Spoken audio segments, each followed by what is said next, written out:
Hi! Today I would like to show you how you can transfer files from an Android device to Huawei P50 Pocket.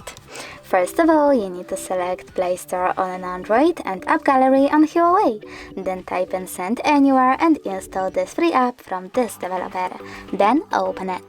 I already did that on my Android because it was taking forever, so now I can open it. And over here select I accept, confirm, continue and allow. Then do exactly the same on Huawei. And following that, choose Send on an Android, then Receive on Huawei smartphone. Now you need to tap on all of those dots and choose Send. This way you will select all of those files and transfer them later on. It will take a long time though, so I will go with only one file like this photo, just Send and tap on Got it. As you can see from here, we have two ways to connect.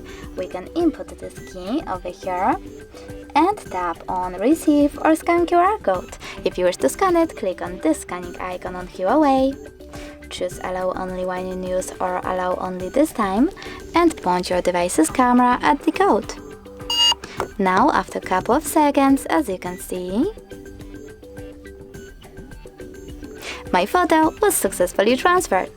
Thanks so much for watching. If you enjoyed this video, leave a like, comment and subscribe. Bye!